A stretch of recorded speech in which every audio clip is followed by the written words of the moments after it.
നിങ്ങളുടെ കടയിൽ ഒരു വ്യക്തി അയാളുടെ മൊബൈൽ ഫോൺ കളഞ്ഞു പോവുകയോ കട്ടുപോവുകയോ ചെയ്തു എന്ന് പറഞ്ഞ് വന്നു കഴിഞ്ഞാൽ ഗാഡ്മിയിൽ കൂടി എന്ത് ചെയ്യാം എന്ന് നോക്കാം.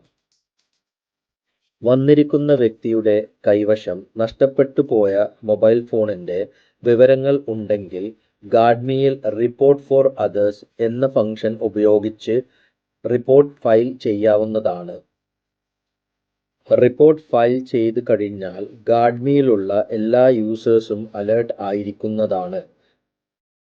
റിപ്പോർട്ട് ചെയ്യുന്നതിനായി റിപ്പോർട്ട് ഫോർ അതേഴ്സ് ക്ലിക്ക് ചെയ്യുക. ഇവിടെ കൊടുത്തിരിക്കുന്ന എല്ലാ ഡീറ്റെയിൽസുകളും ഫില്ല് ചെയ്ത് നെക്സ്റ്റ് ക്ലിക്ക് ചെയ്യേണ്ടതാണ്. Device information, contact information, reporting person information എല്ലാം ഫിൽ ചെയ്തതിനു ശേഷം നെക്സ്റ്റ് ക്ലിക്ക് ചെയ്യുക. ഇവിടെ നഷ്ടപ്പെട്ട വിശദാംശങ്ങൾ കൊടുത്തതിന് ശേഷം സബ്മിറ്റ് റിപ്പോർട്ട് ക്ലിക്ക് ചെയ്യുക. ഇവിടെ കൊടുത്തിരിക്കുന്ന എല്ലാ വിശദാംശങ്ങളും നിർബന്ധമായി ഫിൽ ചെയ്യേണ്ടതാണ്. അപ്ലോഡ് ഡോക്യുമെന്റ്സിനകത്ത് റിപ്പോർട്ട് ചെയ്യാൻ വന്നിരിക്കുന്ന വ്യക്തിയുടെ ഐഡിയുടെ ഇരുവശവും ഫോട്ടോ എടുത്ത് അപ്ലോഡ് ചെയ്യുക. റിപ്പോർട്ട് ചെയ്യുന്ന വ്യക്തിയുടെ ഒരു സെൽഫിയോ ഫോട്ടോയോ അപ്ലോഡ് ചെയ്യുക. ശേഷം ഐ അക്നോളജ് ക്ലിക്ക് ചെയ്തതിന് ശേഷം സബ്മിറ്റ് റിപ്പോർട്ട് കൊടുക്കുക.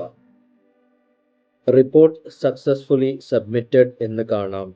ശേഷം ബാക്ക് ടു ഡാഷ്ബോർഡ് ക്ലിക്ക് ചെയ്യുക.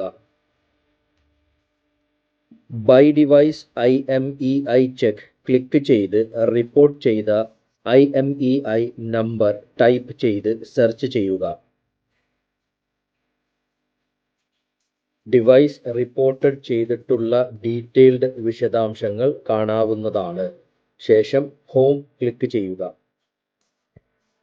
റിപ്പോർട്ട് ചെയ്യപ്പെട്ടിരിക്കുന്ന മൊബൈൽ ഫോൺ ഗാഡ്മി ഉപയോഗിക്കുന്ന ഒരു കടക്കാരനോ വ്യക്തിക്കോ വിൽക്കാൻ പറ്റുന്നതല്ല.